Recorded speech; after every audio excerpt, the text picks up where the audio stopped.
Здравствуйте. Когда Леонида Волкова ударили в Вильнюсе молотком, все удивились, ведь граница Евросоюза на замке, враг не пройдет, война далеко. Когда в Польше произошел подрыв рельсов, на всякий случай никто не поверил в русский след. Когда в Испании под откос улетела пара электричек, все солидарно решили, что рельсы сами виноваты. Ведь не может же Россия вести ту самую гибридную войну, устраивать диверсии, теракты, которые умело творят все остальные.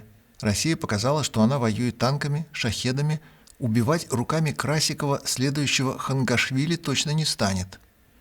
СССР во все времена не признавал границ, юрисдикций, убивал, похищал, травил, кого считал нужным на улицах всех городов мира. В те времена агентура стоила дорого, создавалась старательно, хранилась бережно, использовалась редко. Сегодня агентура нанимается по интернету за 500 евро и выбрасывается на помойку после использования. В советское время, чтобы не пачкать, следы заметали при помощи мировой системы социализма. Отличным советским инструментом была Болгария. Покушение на папу римского Иоанна Павла II курировал КГБ Болгарии. Таким же верным помощником был Секуритате, госбезопасность Румынии. Но наиболее отважными и умелыми считали специалисты Штази, Министерства госбезопасности ГДР. Летом и осенью 1981 года в Западной Германии диверсанты Штази провели 4 теракта. Еще был жив Брежнев, незыблем Эрих Хонекер, советский народ сплоченно реализовывал планы 26-го съезда КПСС, перевыполнял 11-ю пятилетку, вместе с партией осуществлял миролюбивую внешнюю политику Советского Союза, а 31 августа, как написали немецкие газеты, произошла бомбардировка европейского штаба ВВС США на авиабазе «Рамштайн», в результате которой 15 человек получили ранения. Днем позже были подожжены 7 автомобилей в жилом комплексе американских военнослужащих в Висбадене в воскресенье 6 сентября 1981 года. Резиденция консула США во Франкфурте подверглась поджогу с использованием зажигательных бомб.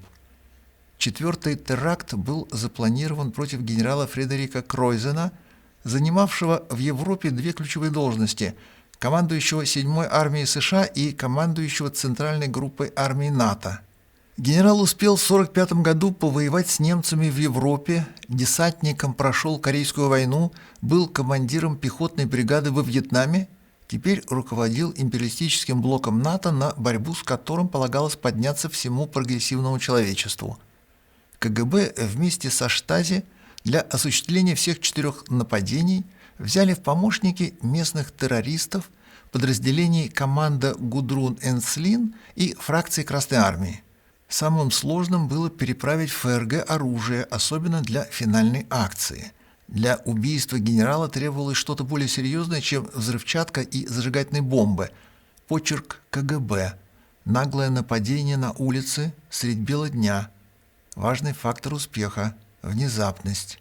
Обычно никто не успевает ни опомниться, ни среагировать, ни дать отпор. Наиболее вероятная попытка эвакуации, наименее вероятен ответный огонь. Сценарий советских спецслужб – атака по пути следования объекта на работу или с работы.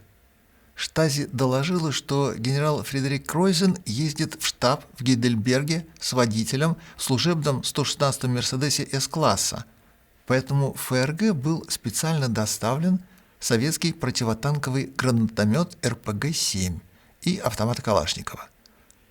Утром 15 сентября 1981 года на улице, когда «Мерседес» остановился на Красной, возле Карлова моста, по нему был произведен выстрел из гранатомета. Вокруг благополучная Германия, благодатная погода, немцы после завтрака едут в офисы, мир надежен, страна стабильна, Бундесвер и НАТО на страже рубежей, но из кустов в 200 метрах от шоссе появляется гранатометчик и стреляет в спину. Выстрел пришелся в стык багажника и заднего стекла. О чем не знала Штази. «Мерседес» генерала был бронированный в исполнении гвард. Машина испытания гранатометом выдержала. Взрыв выбил стекло, погнул багажник, даже не нарушив геометрию кузова. Генерал и его жена получили ссадины, царапины, контузию. Террористы попытались закончить дело, открыв по машине огонь из автоматов. Охрана генерала вступила в бой. Через час генерал Фредерик Кройзен дал интервью, рассказал о событии как о перестрелке с применением гранат стрелкового оружия. Западногерманские официальные лица выразили сожаление по поводу нападения, пообещали найти террористов. После чего Европа продолжила спокойно жить дальше, делая вид, что ничего страшного не произошло. Сегодня никто не считает нужным помнить те 4 теракта, как и другие покушения и прочие атаки. Привычка подставлять другую щеку считается в Европе правильным поведением, умением не поддаваться на провокации и навыком не поступаться своими принципами, суть которых ждать, пока само не рассосется. Но есть нюанс.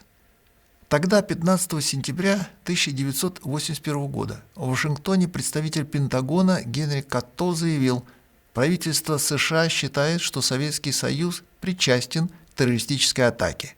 Сегодня принято делать вид, что Россия ни при чем. Когда нищие ведут себя хорошо, их кормят. Когда нищие выпендриваются, им оставляют законы экономики, согласно которым нищие переплачивают за элементарное и все покупают втридорога. Когда Рено придумала машину для бедняка, мир встретил новость с осторожной иронией. Рено заявила 3 взаимоисключающих параметра – современная, безопасная, дешевая. Скептики посчитали одну из характеристик невозможной – либо современная и безопасная, либо недорогая и несовременная.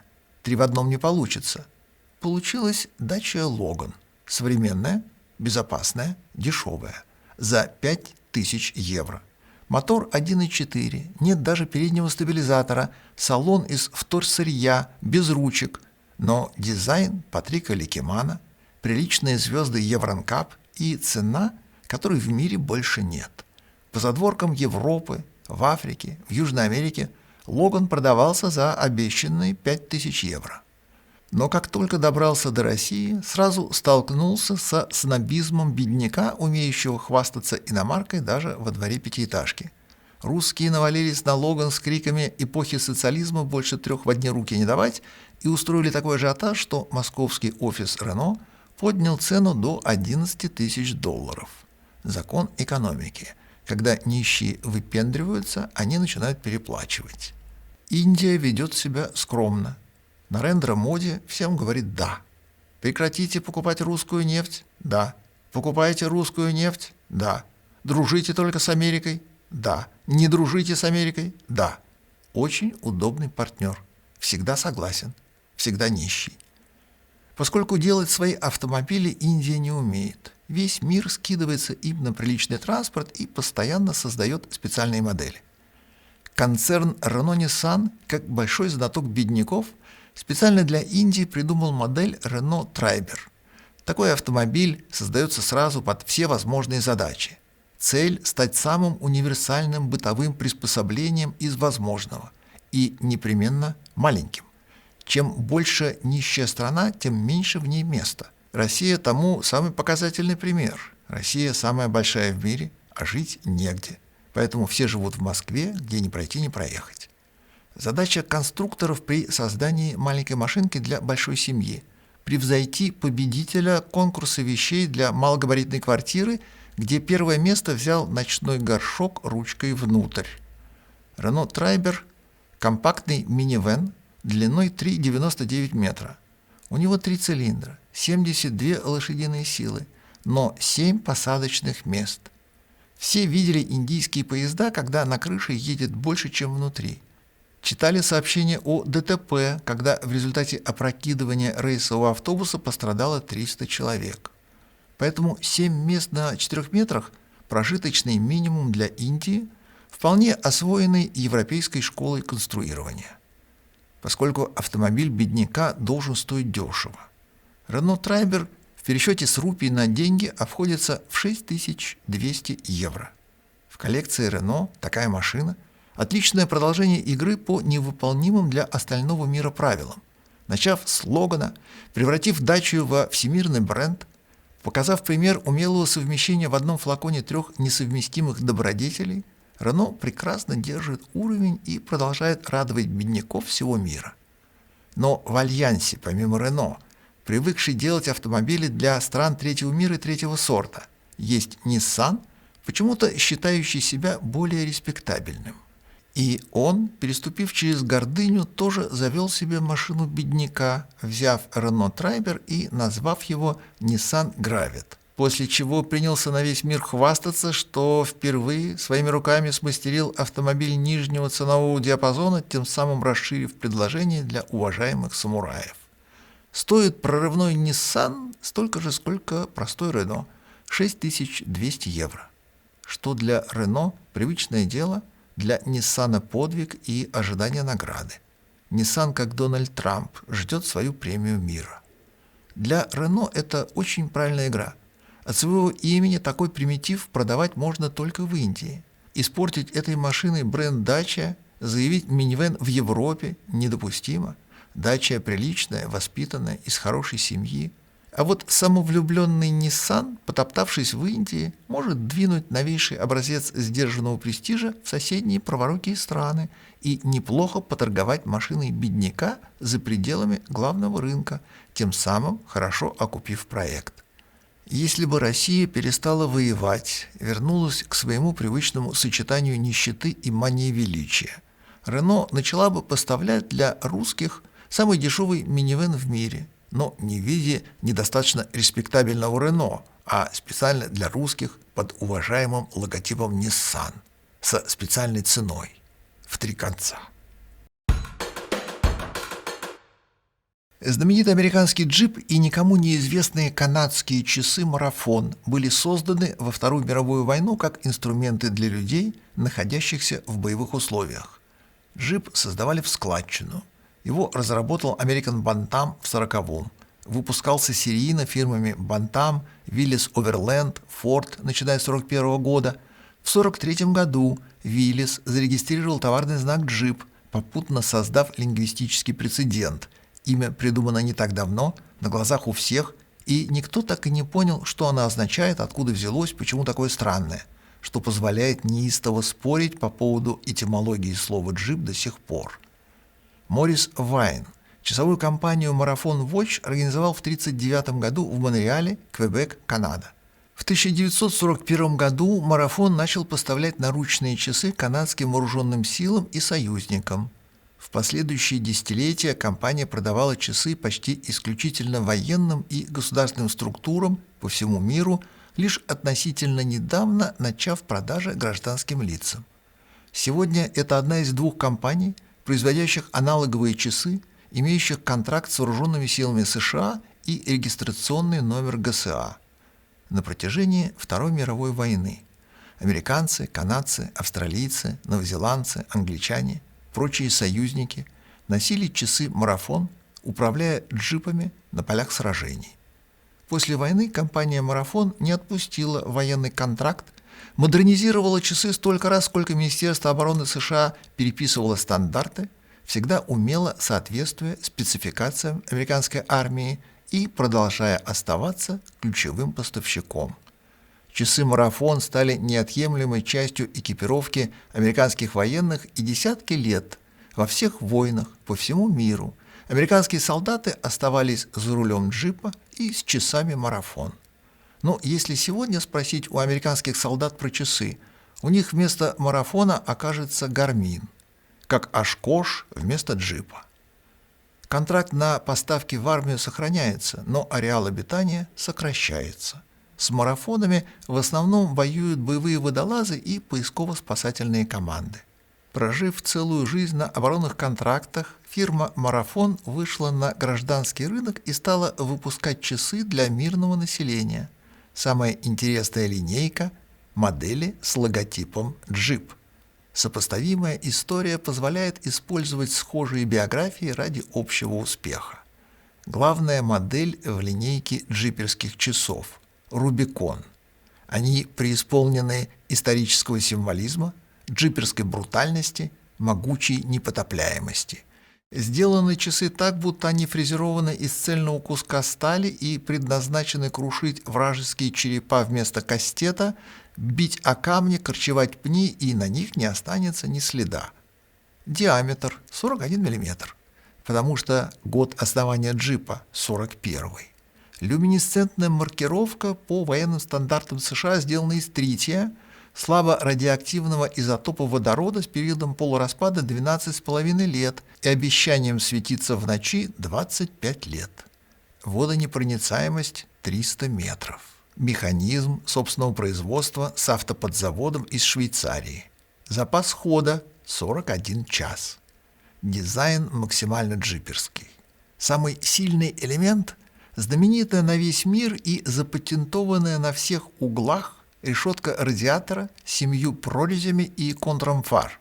Это самостоятельный дизайнерский элемент, имеющий собственную ценность и автономную выставочно-сувенирную биографию. По нему сразу понятно, что джип есть джип. На торце заводной головки пятиконечная звезда, сопровождавшая любой американский джип всю войну, красуясь на капоте и являясь, о чем вообще никто не знает, не столько армейской символикой, сколько индикатором химического заражения. Белая звезда на капоте джипа в случае химической атаки становилась желтой, и все бросались надевать противогазы. Часы Rubicon поддерживают философию фирмы «Марафон». Сначала функция, потом форма. Хотя формы здесь хоть отбавляй. Любой, кто сталкивался с военным снаряжением, знает, что армейский стандарт обычно означает самую низкую цену. Но в случае с гражданской версией джиперского марафона это не так. Цена модели Rubicon такая же чугунная, как их облик. С механикой они стоят $2100. Специально для тех, кто сильно хочет, но не сильно может, есть точно такая же версия, но с перламутровыми пуговицами, с кварцевым механизмом за $1650. Утешая покупателей, фирма «Марафон» сообщает, что, вероятно, эти часы будут избыточными, но их можно рассматривать как средство обеспечения спокойствия, и добавляет, что эту общую военную историю больше нигде не купить. Может ли исчезнуть нынешняя Германия? Земля прежняя, страна другая. Или Франция, хотя она и так уже на себя не очень похожа. А Великобритания? Хоронить уже можно, или это все еще она, та самая? Учебник истории состоит из примеров. Жила-была Троя, теперь Кум-Кале. Был могучий Карфаген, сегодня не все знают, где его искать. Про Вавилон и подавно удивятся, узнав, что это в Ираке. Империя, над которой никогда не заходит солнце. Есть основания полагать, что впервые фраза сформулирована персидским правителем Ксерксом 2000 лет тому назад. Затем она по праву относилась к Римской империи, Испании при Филиппе II, но нам больше всего известно как характеристика Британской империи. Какие признаки говорят, что конец страны близок? Трансформация происходит теперь, у нас на глазах. Совсем скоро ничего не останется, кроме места на глобусе.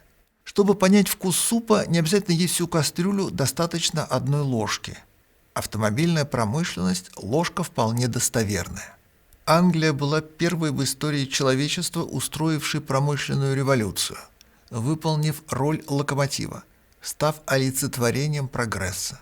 Умение делать автомобили – отличная иллюстрация развития британской промышленности и экономики конца XIX – начала XX века. Российская империя в Первую мировую войну, спешно создавая собственный автопром, опиралась на Англию, разворачивая у себя производство британской техники. Остин, Шеффилд Симплекс, Крослей. Промышленной мощи Великобритании и ее автомобильной промышленности хватило до середины XX века. Получилось пережить 2 мировые войны, победить, продолжить выпускать отличную технику, понятную, востребованную во всем мире. Вместе с Англией все английское считалось престижным, не вызывало вопросов и пользовалось спросом. Сегодня, забыв, каким на самом деле были английские автомобили, они кажутся только престижными и дорогими, будто вся автомобильная промышленность работала только для королевского выезда. На самом деле английские автомобили десятилетиями считались символом спортивных купе, родстеров, GT, быстрых и дерзких, ярких и красивых, как и сама страна. Что осталось от британской автомобильной промышленности? Выжил хоть один бренд, но осталась память и аукционные лоты, дающие основания даже в наши дни говорить «купил английскую машину». 3 примера прежней, настоящей Великобритании. Дженсон. Очень характерная английская фирма, удивляла всегда. Дженсон Grand Tourer 541 дебютировал на лондонском автосалоне в 1953 году. Как всякое изделие высокой моды, выигрышней смотрится в темном цвете. Странная решетка радиатора, активная. Она меняла наклон в зависимости от скорости и обстоятельств. 73 года тому назад это было невероятным изобретением. Двигатель Остин серии D объемом 4 литра. Его пришпорили 3 карбюраторами, получив 130 лошадиных сил. Что, в общем-то, маловато. Но кузов машины пластиковый. Весит она 1300 килограмм и потому умела носиться 185 км в час. Тормоза поначалу поставили барабанные, но через 3 года машина получила дисковые тормоза на всех 4, что было отчаянной смелостью и большой редкостью. Зато позволило добавить еще немного прыти мотору, он стал 150 лошадиных сил и получить максимальную скорость в 200 км в час. В те времена англичане были смелыми, позволяли себе отчаянно рисковать и очень быстро ездить. Peerless 1957 года. История фирмы отважно повторяет эпоху становления автомобилизма конца XIX века, когда было достаточно энтузиазма, веры в себя и гаража, чтобы появился новый бренд. Машину придумал Берни Роджер. Ему хотелось победить Феррари на 24 часах Ле-Мана, и он уговорил пару учредителей дать денег и немного потерпеть. За несколько месяцев начертил, выпилил, склеил из стеклопластика готовый автомобиль и тут же одержал победу в своем классе на знаменитой гонке в Ле-Мане, собрав больше заголовков, чем Феррари. Гордон Киббл. В 1964 году машину затеял Джон Гордон, тот самый огорченный спонсор проекта Peerless. Это он дал деньги, чтобы азартный Берни Роджерс выиграл в Ле-Мане, а теперь сам захотел автомобиль, желательно имени себя, и Джима Киббла, который тоже был при деньгах и тоже искал, на какие ворота прибить щит со своим именем. Предыдущий Peerless страдал избыточным англичанством и до последнего использовал только английское, включая двигатель. Джон Гордон хотел V8, самого большого объема, который только влезет под капот.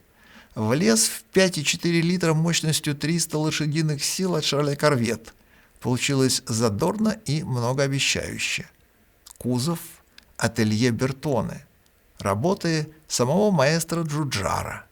Дебютный прототип итальянцы построили за 27 дней, устроив премьеру английского спортивного автомобиля у себя на стенде Бертоне на Женевском автосалоне 60-го года. Логотип фирмы Гордон Киббл – черепаха. Было время, когда англичане умели иронизировать. Великобритания – страна, где еще встречаются англичане, но где не осталось собственной автомобильной промышленности. Утрата титульной отрасли, источника национальной гордости, показательной витрины успеха, прошла неспешно и не очень заметно. И с этой утратой страна согласилась. Почему англичане так спокойно согласились? А заодно на утрату боевого духа, знаменитой стойкости, морального веса, международного авторитета, который, в отличие от красивых английских автомобилей, нигде не купить. Солнце над империей село. Порше отказался от электромобилей, Бентли отказался от электромобилей, Ламборгини отказался от электромобилей. Оказалось, что клиенты не хотят электромобили. Это было известно с самого начала. Но в ЕС приказали к 1935 году всем стать голубыми, у кого не получится – зелеными. Диктовать, запрещать, приказывать, требовать, наказывать – любимое занятие любой власти. Европа имеет в своем анамнезе навык сжигать людей на кострах, и, когда дело касается несогласия, все еще придерживается средневекового принципа уничтожения оппонента. Принуждение к электромобильному счастью, придуманному в кабинетах, ставшему законодательной нормой ЕС, не допускает вопросов, споров, обязательно к исполнению и содержит только единственный вариант в финале – накажут за неисполнение и промолчат, если покорятся и исполнят. Кнут есть, пряник не предусмотрен. ЕС, не умеющая решать вопросы, умеющая на ровном месте создавать проблемы, в уничтожении нормальных автомобилей проявила внезапную решимость и со средневековым желанием сжечь всех на костре потребовала делать, а не спрашивать. Те, кто сдался, покорно начал исполнять религиозно-климатические директивы ЕС, голубыми стали, зелеными нет, и дружно принялись разоряться. Восстание машин началось постепенно. Одним из первых против электромобилей выступил руководитель BMW Оливер Ципсе. Его поддержал прежний директор Volkswagen Герберт Дис. За них обоих заступился Мерседес. Стеллантис пошел дальше и обвинил европейских политиков в искусственном навязывании электромобилей. Toyota, Mazda, Subaru создали команду по спасению двигателей внутреннего сгорания. Генеральный директор Renault Лука де Мео в преддверии выборов в Европарламент написал письмо Европе на 12 языках, подытожив дискуссию. Американцы стимулируют, китайцы планируют, европейцы только регулируют. Поскольку разговаривать с религиозными фанатиками ЕС бесполезно, а ждать, когда сожгут на костре, тем более не стоит, постепенно все автопроизводители начали борьбу с Европарламентом. И чтобы контратаки выглядели системными и по всему фронту, раз в месяц черный флаг анархии поднимает очередная фирма, открыто заявляющая, что она не собирается исполнять директивы тотальной голубизны, и уж если кого-то в итоге необходимо сжечь, то пусть это будет не их бизнес, а, например, Грета Тунберг. Боевое знамя сопротивления только что подняла Lamborghini. Генеральный директор Lamborghini Стефан Винкельман, как полагается в приличном обществе, ругается сдержанно, но руки на горло кладет цепко и объясняет Европарламенту: клиенты ценят эмоциональные ощущения от своих Lamborghini, а для этого необходим двигатель внутреннего сгорания. Я водил несколько фантастических электромобилей и с готовностью признаю, что в электромобиле невозможно воспроизвести ощущение от великолепного двигателя внутреннего сгорания. Парируя ультиматум Европарламента немедленно разориться во имя климатической религии, Винкельман, не нуждаясь в одобрении ЕС, констатирует: разработка электрической модели требует значительных инвестиций от компании и является финансово безответственной по отношению к акционерам, клиентам, сотрудникам, их семьям. В ЕС, где голубые помимо климатического фанатизма иногда имитируют что-то там ради сохранения семейных ценностей, аргумент Lamborghini о разорении семей в результате глупости Европарламента звучит резко и выглядит настолько весомо, что не позволяет отмахнуться. Всеобщий отпор принудительной электрификации, массовое презрение к директивам ЕС и открытое сопротивление показали, что, оказывается, Европарламент не имеет никакого значения. От него можно отмахнуться, как от шаткого алкоголика, качающегося на вашем пути. И единственное, что может алкоголик в такой ситуации, спросить с надрывом: «Ты меня уважаешь?» Генеральный директор Lamborghini Стефан Винкельман резюмирует: электрическая модель для производителя спортивных автомобилей – дорогое хобби, нужное Европарламенту, ненужное клиенту. Lamborghini не будет делать электромобили. Вопрос закрыт. От созерцания войны Германия перешла к ожиданию войны. Возникло понимание неизбежности. Германская разведка докладывает: война все ближе. Поэтому Германия, выдержав паузу в 4 года, начинает подготовку. Весь 20 век ушел на то, чтобы отучить немцев воевать. Теперь предстоит учиться войне заново. Численность Бундесвера 180 тысяч человек, и это максимум, который отыскался в стране. Требуется еще 60 тысяч, чтобы стало 240. Тогда они выиграют у 2 миллионов русских. В Германии нет всеобщей воинской повинности. Вместо призывной армии контрактная, и это не солдаты, а служащие, с рабочими часами с 9 до 6, 2 выходными, служебными удобствами, интернетом, сосисками к пиву. Если война случится в субботу или воскресенье, Бундесвер ответит по удаленке, в офлайн выйдет не раньше понедельника. Канцлер Фридрих Мерц попытался вернуть призыв, или хотя бы воинский учет, или хотя бы медкомиссию. По мере того, как угасали его пылкие намерения, ему становилось понятно, что драться никто не хочет. Поэтому вся реформа Бундесвера и спешное увеличение личного состава закончились анкетами в почтовый ящик. Вместе с рекламной рассылкой соседнего супермаркета и предложением купить шампунь со скидкой, несколько вопросов и список военных вакансий, рассмотреть которые можно в любое удобное время. Такер Карлсон рассказал, что Фридрих Мерц в международных кулуарах признался, он боится вооружать людей, поскольку немцы в стране закончились, а мумины не пойдут воевать за каферов и с большей вероятностью возьмут штурмом Бундестаг, чем Ивантеевку. Но решение есть. Министерство обороны Германии подписало рекламный контракт с гоночной командой Gaupt Racing Team. Пресс-релиз объясняет. Вооруженные силы Германии решили использовать автоспорт как платформу для представления себя в качестве современного работодателя в эмоционально напряженной атмосфере гонок на выносливость. Гауптман Рейсинг выступает на главном немецком кольце в Нюрбургринге. В этом году гонка пройдет в 54-й раз, и впервые на старт выйдет Бундесвер. Германская решимость, которую удалось наскрести по сусекам, совершает исторический шаг в создании Колобка. Поскольку сам Бундесвер не обладает колобковыми войсками, задание скрести, лепить и выпекать отдали на аутсорс Гауптману. Чтобы кроме Колобка получилась полноценная сказка, Бундесвер оказывает проекту рекламную поддержку и сообщает. У автоспорта и армии есть общие черты. Длительные командировки, недостаток сна, высокотехнологичное оборудование и тот факт, что ошибки могут дорого обойтись. Нигде это не проявляется так ясно, как на 24-часовой гонке на Нордшляйфе, где человек и машина работают на пределе своих возможностей на протяжении всех выходных. Ремарка про выходные не случайна. Это важно для любого немца, не заполнившего анкету. Гауптман-команда становится единственным подразделением Бундесвера, несущим службу по выходным.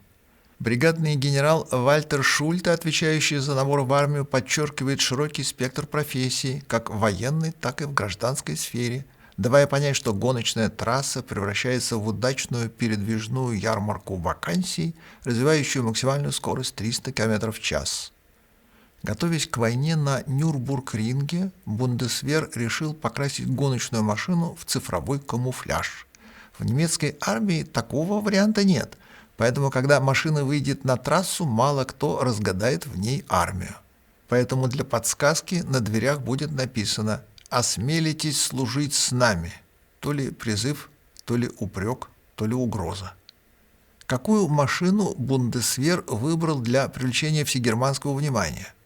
Чемпион Нюрбургринга «Мерседес», но на него не хватает бюджета. Поэтому Бундесвер зазывать в немецкую армию будет американским Фордом Мустангом. Министерство обороны радуется, что в сезоне 2026 года машина Ford Mustang Bundeswehr выделится не только звуком и скоростью, но и своим посылом. Будет демонстративно рекламировать вооруженные силы Германии. Что произойдет, если американский Ford Bundeswehr гонку проиграет? Ведь других предложений по военной реформе у Германии нет. Альфа-Ромео 33 страдали 1967 года. Считается самой красивой в истории фирмы. И самой уникальной. Это дорожная версия гоночной Tipo 33. Итальянское слово «страдали» означает «дорожный». Автомобиль эпохи, когда между Альфа-Ромео и Феррари стоял знак равенства, и обе марки обоснованно считались лучшими из лучших. Ламборгини завидовала. Дорожная Альфа, как и гоночная версия, была среднемоторной компоновки с двигателем в базе за спиной водителя. Итальянцы в тот период строили невероятные моторы престижной конфигурации V8 и притом небольшого объема, в 2 литра. Конструктор двигателя Карло Китти поставил по 2 свечи на цилиндр, 4 распредвала, впрыск и добился невероятных 10 тысяч оборотов в минуту. Мощность каждого дорожного двигателя была индивидуальной, но начиналась от 230 лошадиных сил. Производилась машина только 3 года. За это время построили 16 экземпляров. Потом в статистику добавились еще 2, и на сегодня считается, что в мире существует 18 экземпляров Альфа-Ромео 33 Страдали, из которых одна официальная реплика, построенная в конце 70-х. Когда в 1968 году фирма начала официальные продажи, цена модели считалась заоблачной – $17 тысяч. Сегодня цена любого экземпляра начинается от 30 миллионов евро, поддерживая полагающуюся заоблачность. Поскольку каждая Альфа-Ромео 33 Страдали уникальна, весь мир знает, кто сегодня владеет каждым экземпляром, где машина живет, как выглядит, куда ездит. Последний неприкаянный экземпляр терпеливо старился в Неаполе. Его увядающий французский хозяин не ездил, но владел. Потом один из них, француз, умер. Итальянка осталась ждать дальнейшей судьбы. Перекупы, коллекционеры, аукционисты всего мира вышли на охоту, достигли престарелой вдовы и вступили в переговоры, демонстрируя натиск, копая ей могилу на заднем дворе, переходя от нетерпеливого вожделения к откровенным угрозам. Бабушка долго не сдавалась, но в итоге машину продала. Весь мир узнал за сколько. За 10 евро. Не миллионов, не тысяч, именно 10 евро. Альфа-Ромео 33 Страдали по цене бутылки мартини. Бабушка так и не очнулась, лишь предъявив семье документы о продаже. Зато оживились родственники, бросившиеся в погоню. Они заявили в полицию, в прокуратуру, в ЮНЕСКО и сходили на могилу Зевса попросить о поддержке. Мошенничество, обман, злоупотребление доверием налицо. Найдите, покарайте. Где-то на рубеже веков, отметив миллениум и линолеум, Европа свернула явно не туда. И то, что нам кажется очевидным и понятным, в той же Италии воспринимают иначе. В результате сделки по продаже редчайшего автомобиля кто-то погиб? Были нанесены травмы, увечья? Что-либо взорвалось, сгорело, сломалось? Тогда с какой стати ажиотаж? Если никто не пострадал, следственные органы не считают необходимым думать, делать, шевелиться. Не мешайте работать. Без вас дел хватает. Расследование ведет прокуратура Милана. Она установила, что машину продали. Доказала, что ее купили. Выяснила, что есть договор купли-продажи. Подтвердила его подлинность. И выдвинула гипотезу, что машина покинула Италию. Это делает дальнейший поиск крайне сложным. Разве можно отыскать одну из 18 в мире Альфа-Ромео 33 Страдали? Да и цвет у нее неприметный, красный. Семья наняла сыщиков из Милана и Неаполя, дала объявление в газете. Любой, кто располагает информацией или видел автомобиль, пожалуйста, позвоните. Сыщики организовали засады и теперь круглосуточно несут дежурство возле своих письменных столов и готовы в любое время дня и ночи отважно поднять трубку. Семья предложила вознаграждение в размере 100 тысяч евро за сведения, которые приведут к обнаружению автомобиля. Коллекционер, получивший в руки Альфа-Ромео 33 Страдали за 30 миллионов, поставлен перед выбором, не заработать ли ему еще 100 тысяч. Вопросы, ответы, реплики. Станислав Усынин. История с утилизированным «Мерседесом» вновь подтвердила мою уверенность в том, что доносчиков нужно не жалея бить, всегда и при любой власти, Доносчик – это не сердобольный добрый гражданин. Это подлец. Олег Павлов. Про китайцев. Плывем как-то с приятелем на пароме из Турку в Стокгольм. Зашли в ресторан. В нем платишь 19 евро, дальше ешь, что пожелаешь, сколько влезет. Стоим в очереди, чтобы набрать вкусного мяса. Тут какая-то китаянка подходит к началу очереди, отодвигает локотком первого стоящего и начинает нагребать себе в тарелку мяса. А многонациональная очередь только смотрит на это с недоумением. Устроить дебош менталитет не позволяет. Тут мой приятель подошел к китаянке и, постучав по плечу, английским языком и жестами объяснил, где начинается очередь. Она взглянула на него неодобрительно и продолжила свое занятие. Тогда мой приятель отобрал у нее тарелку и за шкерман отнес в начало очереди. Очередь одобрительно улыбнулась. Илья Балуашвили. Да что ж тебе немцы так не угодили? Я 25 лет живу в Германии и ни разу нигде не видел такого трэша. Явно немцы в свое время наступили тебе на мозоль и отказали в ВНЖ или загрузили по суду на какой-то штраф. Я не в первый раз наблюдаю, как Асланян льет грязь на Германию. Это его дело, но хочу сказать, что 99% того, что он говорит, это вранье. Как большинство обитателей интернета, вы умеете писать, но не умеете читать, поэтому не в курсе, чем у вас за спиной живет Германия. Как только научитесь читать, узнаете про Германию гораздо больше трэша, чем из моей программы. 100% своего вранья про Германию Асланян берет из немецких газет. На сегодня все. До свидания.